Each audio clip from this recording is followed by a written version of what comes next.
melanjutkan ibadah kita. Mari kita berdoa. Bapa di dalam surga, kami tinggal kami bersyukur Tuhan karena kami ada sampai saat ini semua karena anugerah dan pertolongan Tuhan. Dan kami juga menyadari ya Tuhan, kami banyak melakukan pelanggaran baik terhadap sesama kami, terlebih Engkau di surga ya Bapa. Untuk itu dengan penuh kerendahan hati kami mohon ampunilah kami ya Bapa, supaya tidak menjadi hambatan berkat-Mu di dalam setiap kehidupan kami. Lagi Tuhan, sebentar lagi kami mau menyembah Engkau. Kami mau beribadah dengan sungguh-sungguh ya Bapa. Layakkanlah kami Tuhan dan siapkanlah hati kami untuk bisa fokus, untuk bisa masuk di dalam hadirat Tuhan Yesus dengan sungguh-sungguh. Inilah ibadah kami ya Bapa. Dari awal pertengahan hingga sampai selesai, kami imani, kami percaya semua di dalam kendali-Mu. Di dalam nama Yesus kami sudah berdoa dan mengucap syukur. Haleluya.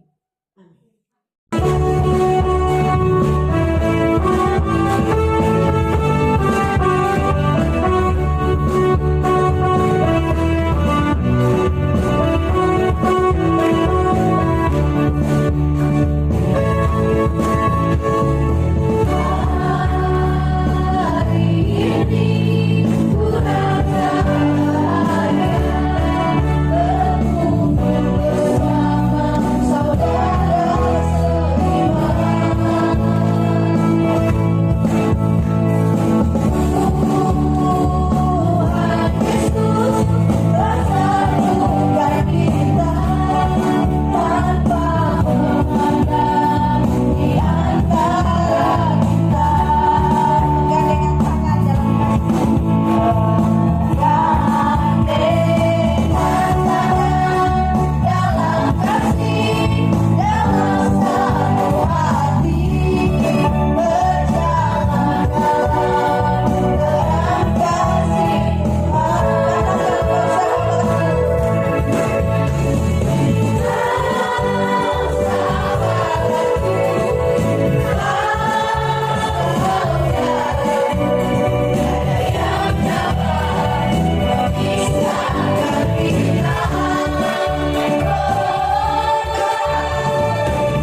melampaui segala akal. Itulah yang menerangi hati dan pikiranmu dalam Kristus Yesus. Ya Bapa, ini adalah hari yang dijadikan Tuhan. Hari di mana Tuhan memberkati kami semua umat-Mu. Hari di mana Tuhan berhenti dari segala pekerjaannya dan memberkati kami semua dan segenap ciptaannya. Dan hal ini Tuhan terus melakukannya. Tuhan terus memberkati kami, menyemangati dan memulihkan kehidupan kami. Oleh sebab itu kami ada di sini. Di hadapan-Mu kami mau merenungkan firman-Mu. Biarlah Roh Kudus Tuhan senantiasa menyentuh hati kami, sehingga firman-Mu mengubahkan, meneguhkan, dan menguatkan kami. Di dalam nama Yesus kami berdoa. Amin.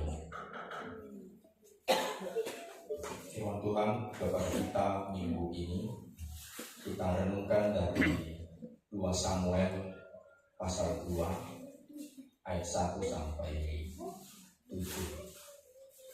2 Samuel pasal 22 ayat 1 sampai 7. Saya akan bacakan demikian firman Tuhan. Daud melantunkan syair nyanyian ini kepada Tuhan sesudah Tuhan melepaskan dia dari cengkeraman semua musuhnya dan dari cengkeraman Saul.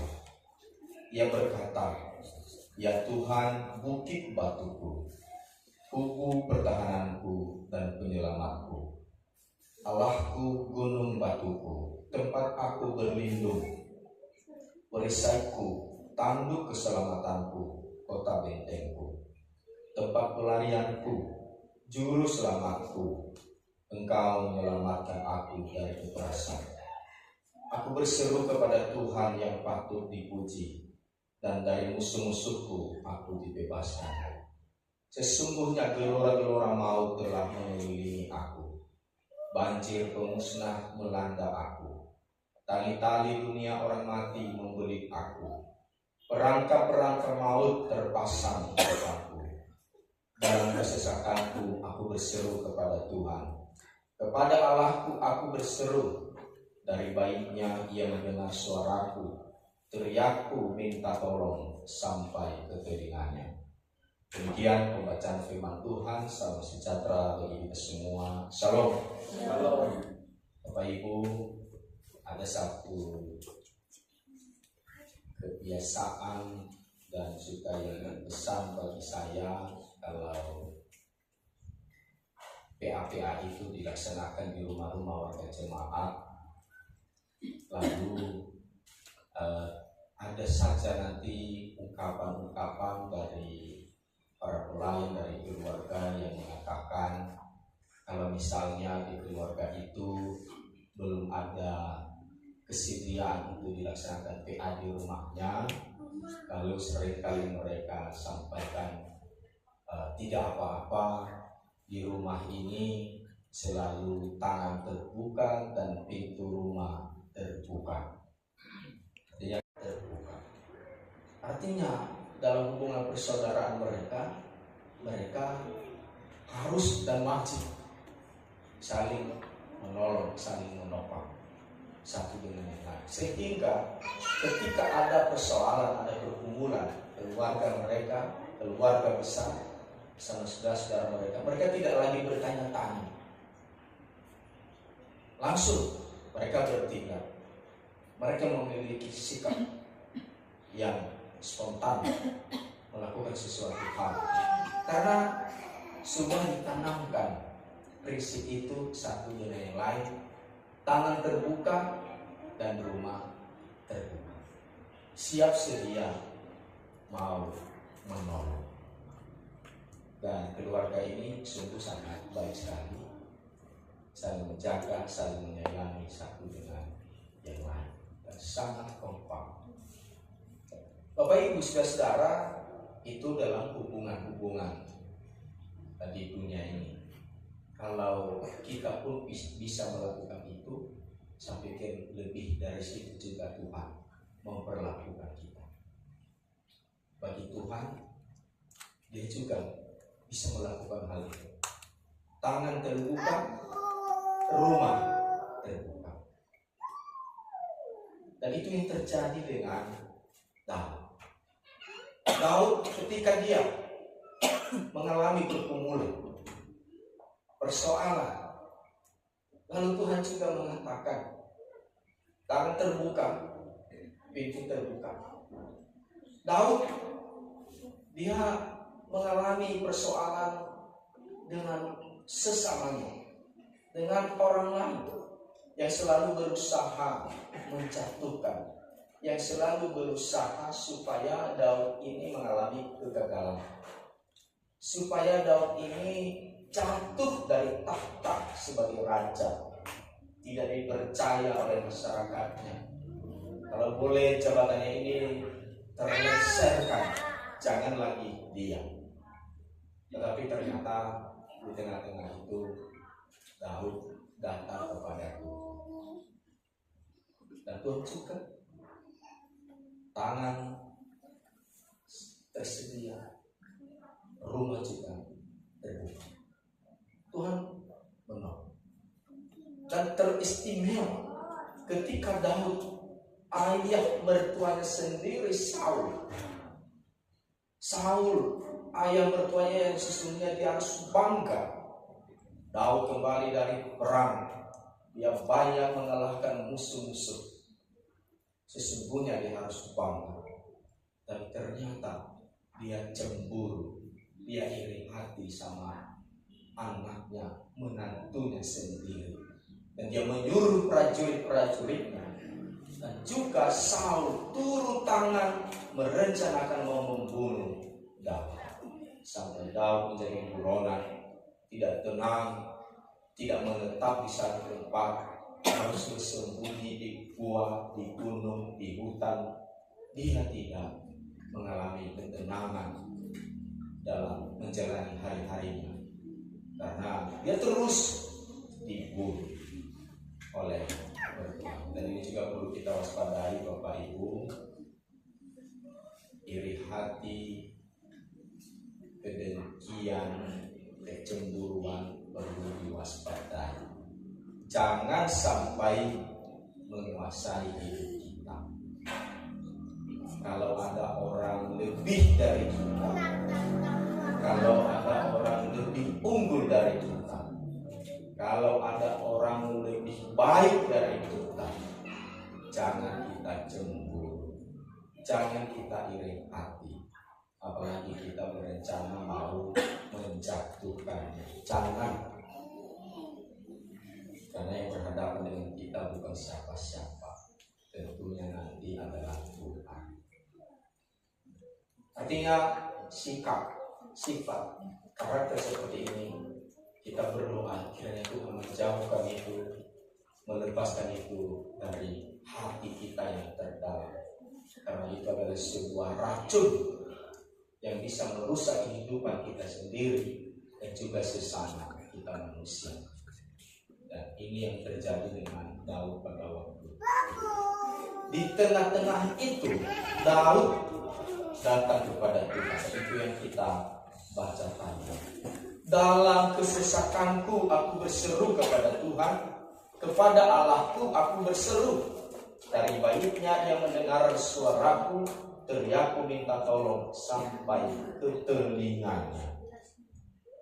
Kalau dari atas tadi dijelaskan bagaimana musuh-musuhnya itu, dikatakan di situ musuh-musuhku, sesungguhnya gelora-gelora mau telah mengelilingi aku, banjir pemusnah melanda aku, tali-tali dunia orang mati membeli aku, perang-perangkap mau terpasang di depanku. Dia menggambarkan bagaimana ancaman itu ada di depan mata. Dan bagaimana juga Allah hadir dalam situasi ancaman itu. Dikatakan di sini, ya Tuhan bukit batuku, kubu pertahananku dan penyelamatku, Allahku gunung batuku, tempat aku berlindung, perisaiku, tanduk keselamatanku, kota bentengku, tempat pelarianku, juru selamatku. Engkau menyelamatkan aku dari kekerasan. Itu juga Tuhan. Bapak Ibu, saudara-saudara yang terkasih dalam Kristus Yesus, walaupun kita bukan Daud, walaupun persoalan Daud tidak seperti persoalan kita, ancaman-ancaman yang kita hadapi tidak seperti Daud, tapi kita meyakini bahwa kita tidak kebal dengan semua pergumulan. Siapapun kita, sehebat apapun kita tidak terlepas yang namanya dengan pergumulan, persoalan, ancaman banjir, ancaman bencana alam, ancaman dari sesama, ancaman sekitar kita. Kita tidak kebal dari situ. Bisa saja itu terjadi dalam kehidupan setiap kita. Tidak ada yang tahu.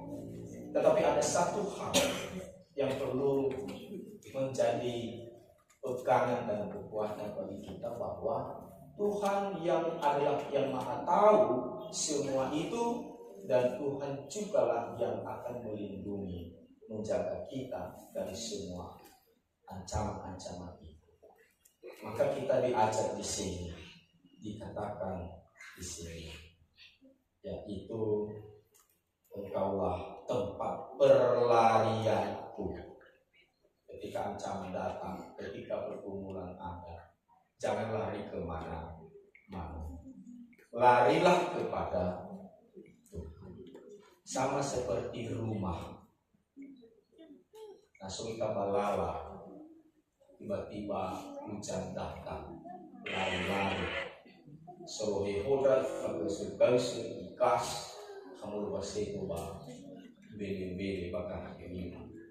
So kita kamu inau diomo. Lalu ketika dia sampai di rumah, dia merasa tenang. Kira-kira seperti itu tuh. Kita berlari. Ibarat Tuhan itu rumah, walaupun di luar hujan. Tetapi ketika kita sudah memastikan kita ada di rumah, sehebat apapun hujan itu, sehebat apapun ancaman itu, sehebat apapun persoalan itu, musuh-musuh, kalau kita sudah ada di rumah, maka hujan itu tidak akan pernah bisa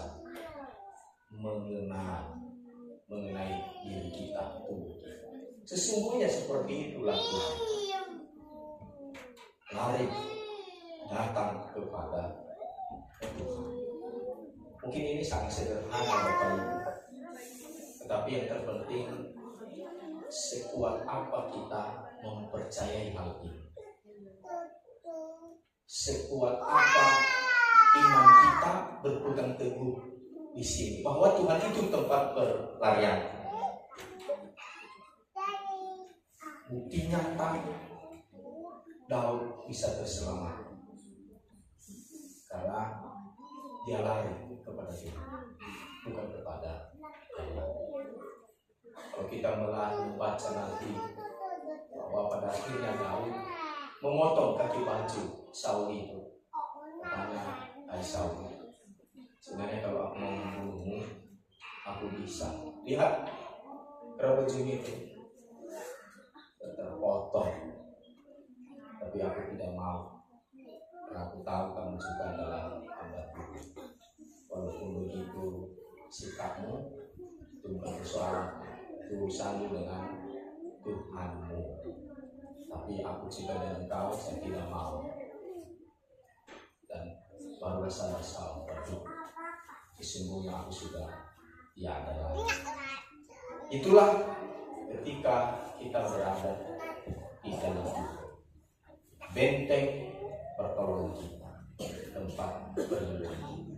Semoga setiap hari kita selalu memastikan kita selalu ada pada Tuhan, baik dalam situasi baik dan apalagi dalam berbagai persoalan sama kita. Untuk kita semua sektor menang, mari kita mempertahankan prinsip-prinsip kita saling menopang, saling menolong satu dengan yang lain. kita sudah melakukannya, dan mari kita terus merawat, mempertahankan, sama seperti presiden firman Tuhan ini. Tangan terbuka dan pintu terbuka. Semoga kita selalu punya presi seperti ini.